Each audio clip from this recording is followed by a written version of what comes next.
1, binura sa standings ang Choco Mucho, Creamline at Choco Mucho maghaharap agad sa knockout round.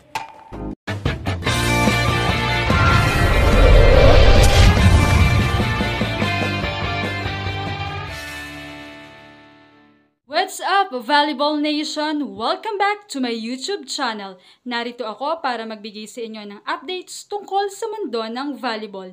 Pero bago yan, don't forget to subscribe and hit the notification bell para updated ka sa aking mga videos.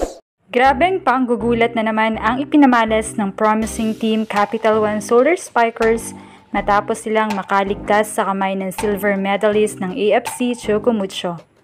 Hindi bumigay ang Solar Spikers despite sa kanilang slow start sa first set, tallying only 13 points. Hindi naman ito naging hadlang para mag-all-1 ang set, kaya naman ang second set ay nakuha nila with a score of 21-25. Habang nabuhay muli ang opensa ng Titans sa set 3 at hinabol nila ang Solar Spikers dahil ito ang unang lumamang, kaya naman napasa kamay nila ang set 3 with 18-25 score. Habang sa set 4 naman ay non-stop ang opensa at pagiging scoring machine ng import ng Solar na si Marina Tushova. Hindi rin nagpahuli ang depensa ng Solar Spikers, kaya naman bawat taas ng bola ay kay Marina ipinupuntos nito. At nabitbit nga ng Capital One ang laban sa set 5. Nakalamang pa nga ang Titans ng 3 points pero hindi nagpatinag ang Solar Spikers at pinagpatuloy ang puhunan nilang depensa. Kaya naman all-out pa rin si Tushova na parang hindi napapagod. Crucial at much needed point nga ang pinakawalang drop ball hit ni Ipak sa latter part ng set 5.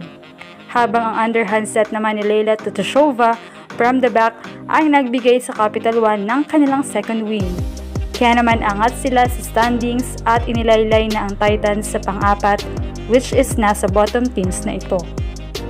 Very special din ang panalo nilang ito dahil na-break nga ni Marina Tushova ang highest score sa PBL na si Priscilla ng Akari, kung saan nagtala si Marina ng 45 big points. Triple-double performance din siya with 12 digs and 18 excellent receptions. Bagaman hindi na masyado natulungan siya sa opensa, bumawi naman ang local sa depensa. Gerald Singh tallying only 1 point pero on point naman ang kanyang depensa, map-receive at dig. Habang Clemente with 7, Tolinado with 5, Shola 1, Ipak 6, Torres and Leila with 3. Habang sa Choco Mucho naman ay nagtala ang import nila with 28 big points, Manabat with 16, Tobino and Mariag with 8, Ortiz with 6 and Moldy with 2.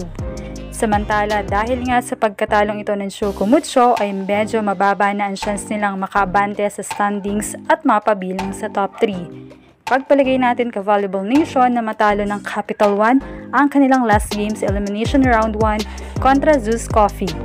Mananatili sila sa top 3 spot kahit pa manalo ang Choco Mucho sa Petrogas.